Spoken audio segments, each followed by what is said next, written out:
Um bom dia para todos vocês. Hoje a gente vai refletir no primeiro livro de Samuel, no primeiro capítulo. Diz assim: Elcana e suas mulheres. Houve um homem de Ramataim, de Zofim, da montanha de Efraim, cujo nome era Elcana, filho de Jorão, filho de Eliú, filho de Tou, filho de Zufi, Efrateu. E este tinha duas mulheres. O nome de uma era Ana e o nome da outra Penina. A Penina tinha filhos, porém Ana não tinha filhos. Subia, pois, este homem da sua cidade de ano em ano a adorar e a sacrificar ao Senhor dos exércitos em Siló. E estavam ali os sacerdotes. Em Siló estavam ali os sacerdotes do Senhor, Hofni e Finéias, os dois filhos de Eli. E sucedeu que no dia em que Elcana sacrificava, dava ele porções a Penina, sua mulher, e a todos os seus filhos, e a todas as suas filhas. Porém a Ana dava uma parte excelente, porquanto ele amava Ana. Porém o Senhor lhe tinha cerrado a madre. E a sua rival excessivamente a irritava para a embravecer, porquanto o Senhor lhe tinha cerrado a madre. E assim o fazia o Elcana de ano em ano. Quando ele subia à casa do Senhor, a Penina irritava a Ana. Então Elcana, seu marido, lhe disse: Ana, por que choras? E por que não comes? E por que está mal o teu coração? Não te sou eu melhor do que 10 filhos? Pois bem, vamos lá. Olha, Elcana se casou com Ana. Ana, porém, não lhe deu filhos. E naquela época, a cultura daquela época era que se a esposa não gerasse filhos, o homem tinha direito de ter uma mulher para lhe gerar filhos. E ele a levava para casa. Contudo, a esposa primeira era muito respeitada e amada. Então, aí Ana, todo ano o Elcana ia com as duas esposas, com os filhos da Penina. E um dia, Ana se levantou depois que comeram e beberam em Siló, e ali sacerdote estava sentado numa cadeira, junto a um pilar do templo do Senhor. Ela, pois, com amargura de alma, orou ao Senhor e chorou abundantemente. E ela fez um voto ao Senhor, se ele desse ela um filho, ela o devolveria para ele, para ser um sacerdote na casa do Senhor. E aí, quando ela estava orando, a amargura tão grande, nem os lábios mexiam. Ela orava com a alma mesmo. E aí o sacerdote Eli, assentado lá no pilar, né? Ele disse para ela: por que estás embriagada? Por que não te aparta do teu vinho? Aí ela disse para ele: eu não estou embriagada. Eu estou colocando minhas aflições diante do Senhor. E perseverando ela em orar perante ao Senhor, o Eli disse aquilo para ela, né? Que ela estava embriagada. Então, quando ela falou que não estava embriagada, o Eli falou para ela: vai-te em paz e o Senhor ouça a tua petição. Então ela voltou para casa com o marido, com a Penina e os filhos, e levantaram-se de madrugada e adoraram perante o Senhor e voltaram e vieram à sua casa a Ramá.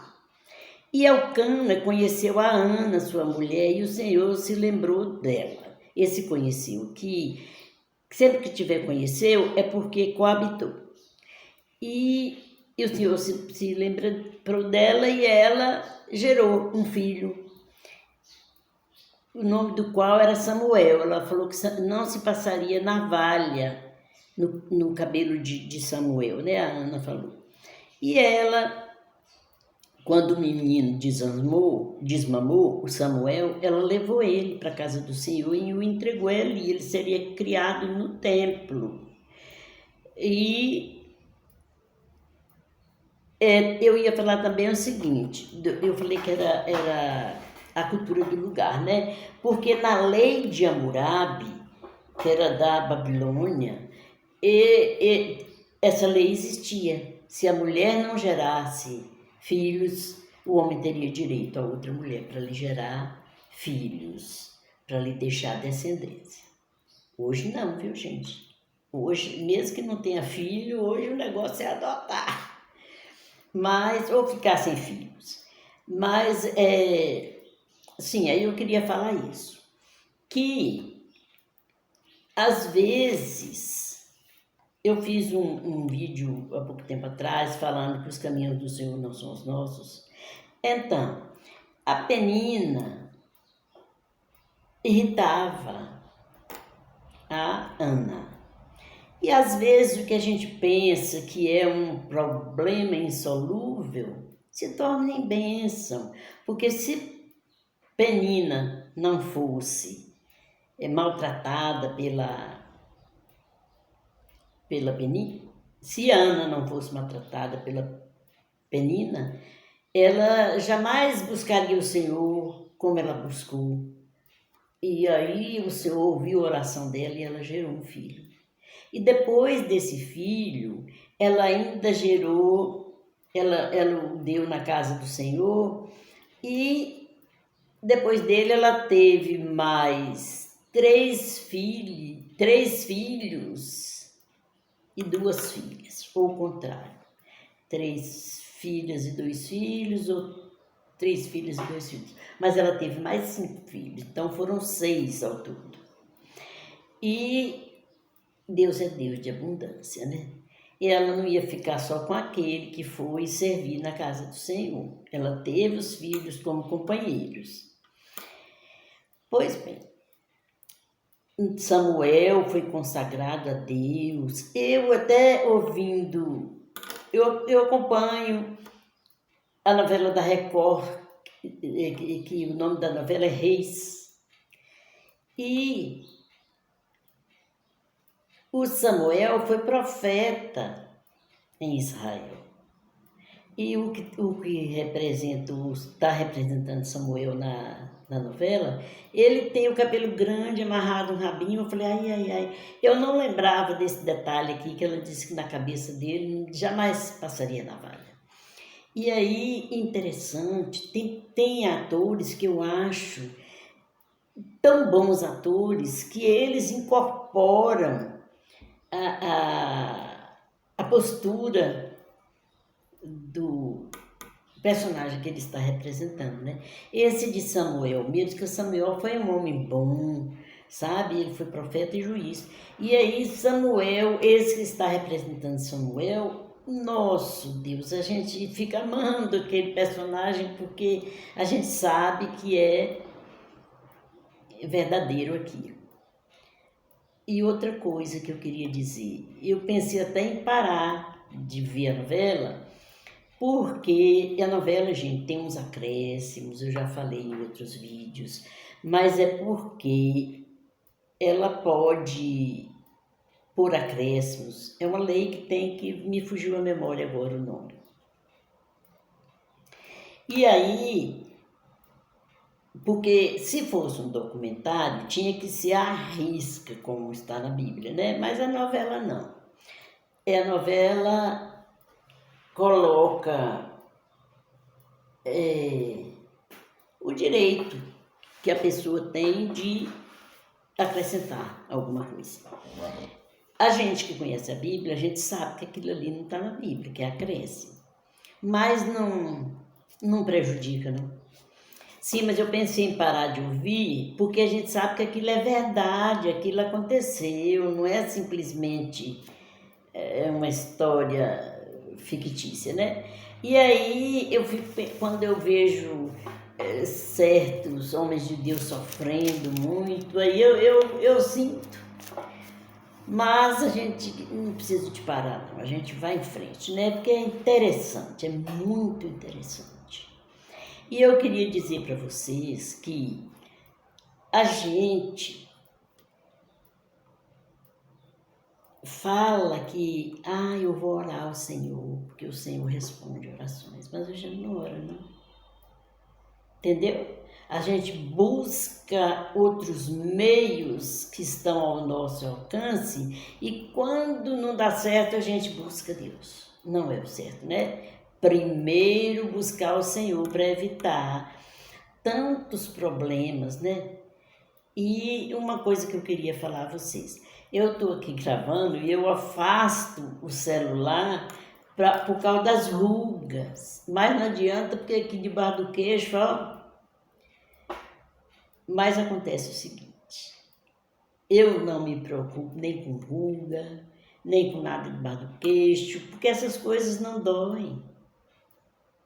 Ruim é quando a gente começa a ter dor nas pernas. É muito ruim. Sabe? Mas as rugas não doem. Rugas são marcas da nossa vivência. Não é porque a gente tem dias bons, dias ruins. Eu vejo a mulherada se preocupando com creme caro. Não adianta. Se for fazer plástica, a pessoa fica feia. Às vezes a pessoa é bonita. Faz uma plástica, o lábio superior enrijece e fica duro a pessoa conversando com o lábio duro ali. Então, o melhor é a gente viver cada época da nossa vida, sabe? Com alegria, viver intensamente. Porque a Bíblia diz assim, no Salmo 115, os céus são céus do Senhor, mas a terra deu a ele aos filhos dos homens. Então, se ele nos deu a terra, vamos viver de maneira tranquila, para a gente não ficar sofrendo, porque é uma escravidão. Desde mocinha eu falava que eu não ia pintar meu cabelo. E não pintei. E o interessante agora é que tem muita gente aí gostando da história e deixando embranquecer, porque é uma escravidão. Tem pessoas, uma vez uma dermatologista me disse, com 15 dias meu cabelo começa a ficar branco na raiz aqui, ó. E aí eu tenho que pintar, mas realmente é uma escravidão. Então, vamos viver uma vida plena, uma vida de dedicação aos que estão ao nosso redor. Não nos preocuparmos com essas coisas, como diz, quando a gente usa as coisas, Jesus, fugiu o nome. Moço, fugiu mesmo. É a idade, viu? Eu li um texto agora sobre que quando a gente está depois dos 60, que o cérebro da gente está melhor. E eu não sabia disso. Que a gente encara as dificuldades com mais segurança, sabe? Então eu hoje sou mais feliz hoje do que quando eu era mocinha, que tomava banho, penteava o cabelo e estava naquele controle de não deixar um fio fora do lugar. Oh, meu Deus! Meu Deus! Mas é isso, a vida é maravilhosa, Deus nos concedeu a terra para vivermos nela e Ele diz que se a gente quiser, se a gente ouvi-lo e quisermos, comeremos o melhor dessa terra. Entendeu? Então, Até a vida na Terra é uma vida simples que a gente deve levar, né? E nossos pais passam, ficam as lembranças, não é? Não temos os pais pela vida toda, mas a gente, como diz os jovens de hoje, vida que segue. Vida que segue na presença do Senhor. Que Deus os abençoe de modo especial e conceda a vocês o desejo dos seus corações. Até o próximo.